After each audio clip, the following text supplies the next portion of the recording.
Bonjour. Aujourd'hui, on va faire la correction d'un exercice de dosage destiné aux premières années baccalauréat. Exercice 1.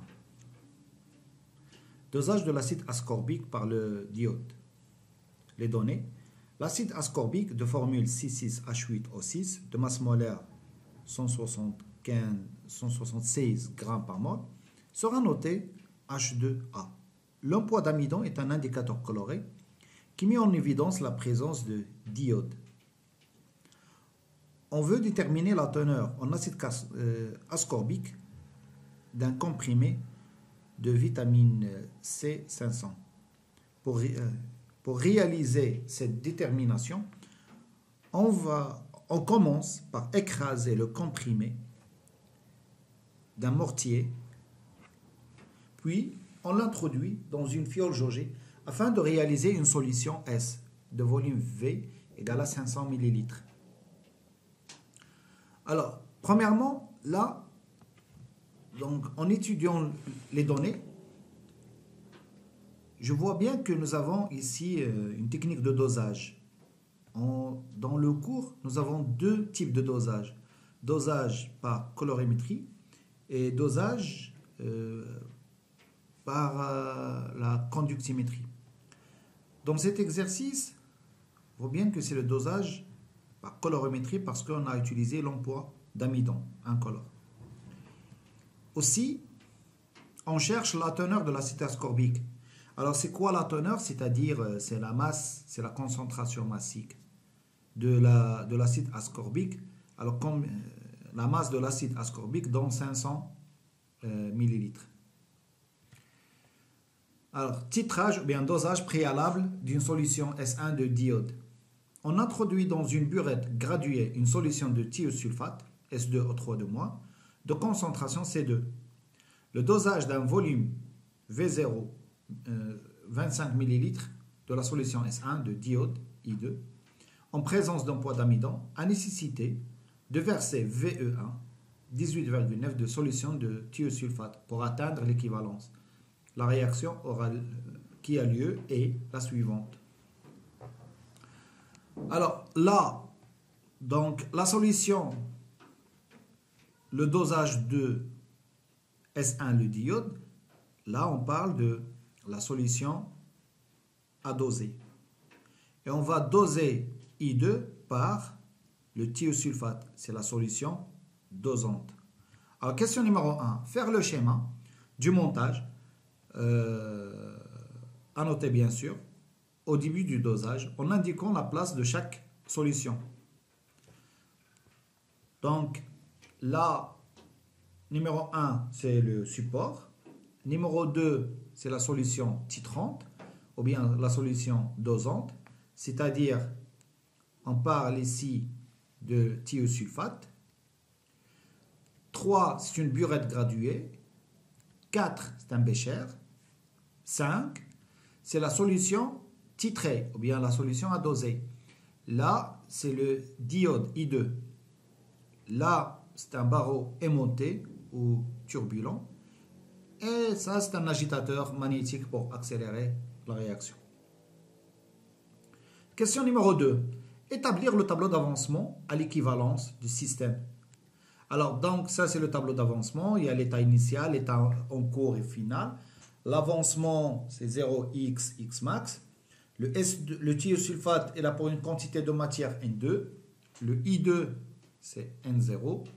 Donc, 0, 0 à l'état initial. À l'état intermédiaire, N2 moins 2x, N0 moins x, I moins c'est 2x, S4O6 de moins, c'est x. Et là, à l'état final, c'est N2 moins 2x max, N0 moins x max, 2x max et x max. Ça, c'est le tableau d'avancement. Question numéro 3. À partir de la définition de l'équivalence, en déduire la relation à l'équivalence entre les quantités de matière N0 de diode et N de thiosulfate à l'équivalence, bien sûr. Donc là, il nous a demandé de définir l'équivalence et puis déduire la relation. Alors, c'est quoi l'équivalence?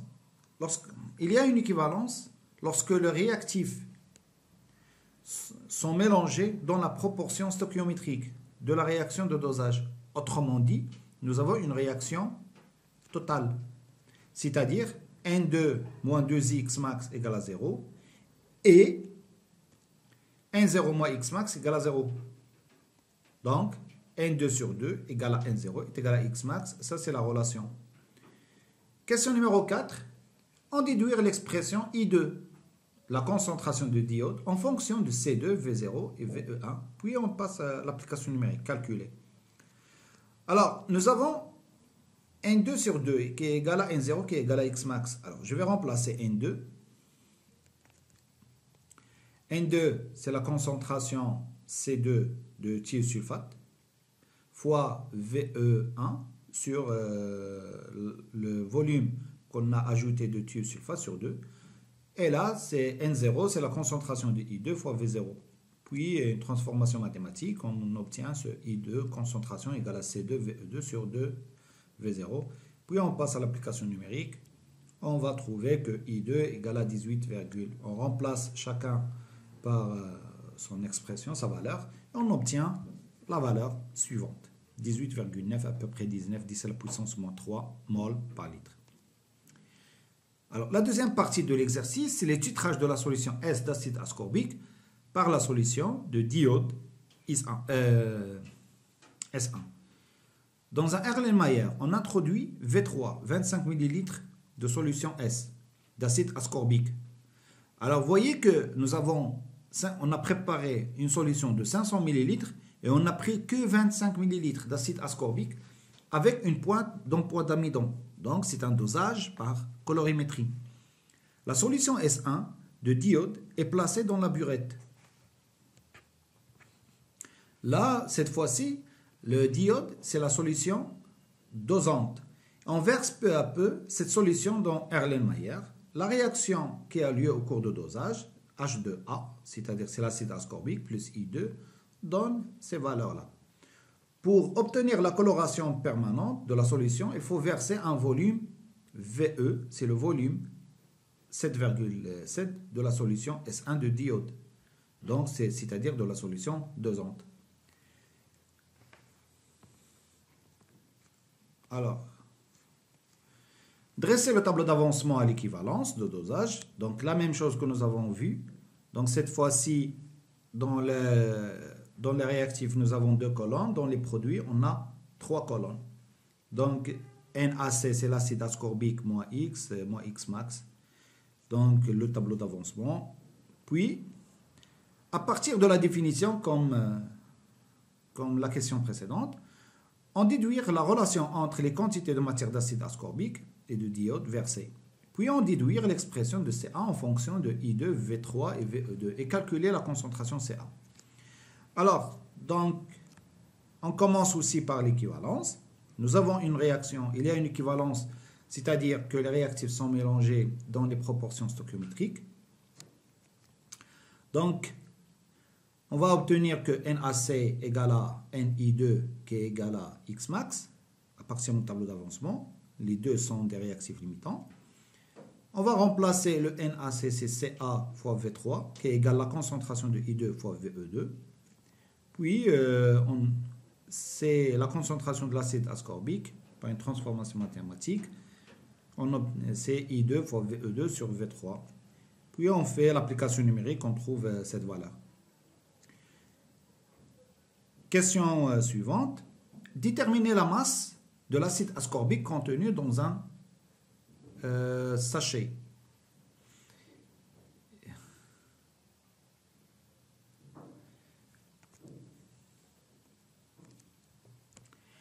M, on sait bien que M est égal à petit m fois la concentration de l'acide ascorbique fois le volume. Mais cette fois-ci, alors la problématique, donc nous avons la masse molaire, ça c'est la masse molaire, ça c'est la concentration, et ça c'est le volume de la solution initiale, c'est-à-dire 500, 10 à la puissance moins 3. Et on fait l'application numérique, on obtient ces 512 mg. Donc le C500, c'est à peu près c'est la même chose. Alors maintenant l'exercice 2. Cet exercice est un petit peu compliqué. On dose un effluent gazeux contenant de dioxyde de soufre à la sortie d'une cheminée industrielle avant traitement pour rejet à l'air libre. Pour cela, on dissout un volume de gaz 10 mètres cubes dans V1 250 ml d'eau distillée. La solution obtenue, versée dans l'Erlenmeyer, est dosée par une solution de permanganate de potassium acidifié de concentration C2, égale à 10 puissance moins 3 mol par litre. La réaction qui a eu lieu est la suivante. Remarque, seuls les ions MnO4- sont colorés violet, ce qui permet de repérer l'équivalence de dosage. Donc nous avons un dosage par colorimétrie. Pour atteindre l'équivalence de dosage, le volume de permanganate est versé et VE égale à 18,8 ml. La norme recommandée par l'OMS, c'est 50 microgrammes par mètre cube. Ce gaz devra-t-il être épuré, pardon. Alors épuré, c'est-à-dire purifié, avant de le rejeter à l'air libre. Donc la question, c'est on doit chercher, ça ce qu'on appelle c'est la teneur de SO2 dans ce gaz qui est 10 mètres cubes. Donc vous voyez, il y a une seule question, mais la réponse, c'est toutes les étapes que nous avons fait dans le premier exercice, on va les faire maintenant. Nous avons le tableau d'avancement, on doit élaborer un tableau d'avancement. Donc à l'étape finale, nous avons N2 moins 2x max, N1 moins 5x max, 2x max, x max. Dans ce cas, le H2O il est en excès. Là aussi, le H+, il est en excès. Après, à l'équivalence, nous avons N2 sur 2 égale à N1 sur 5, qui est égal à X max. La question, c'est trouver la masse de SO2. Donc le SO2, c'est-à-dire, lorsque je dis le SO2, c'est-à-dire c'est N1. Quantité de matière de N1. Alors le N1 égale à 5 sur 2 fois N2, qui est égal à petit m sur grand M, fois la concentration de VE. Donc petit m égale à la masse molaire fois 5 sur 2 fois A. Et si on fait l'application numérique, on va trouver 3000 fois 10 à la puissance moins 6 grammes, ou bien 3008 microgrammes. Question... Donc voilà ce que nous avons fait. C'est ça. Alors la norme recommandée par l'OMS est 50 microgrammes par mètre cube. Ce gaz devra-t-il être purifié? Nous avons trouvé 3000 microgrammes. Et je dois, la teneur, je dois diviser cette masse dans V de l'air, c'est-à-dire 3000 divisé par 10, qui est égal à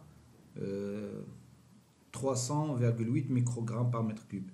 Dans ce cas, ce gaz doit être épuré car sa teneur est supérieure à la norme par l'OMS.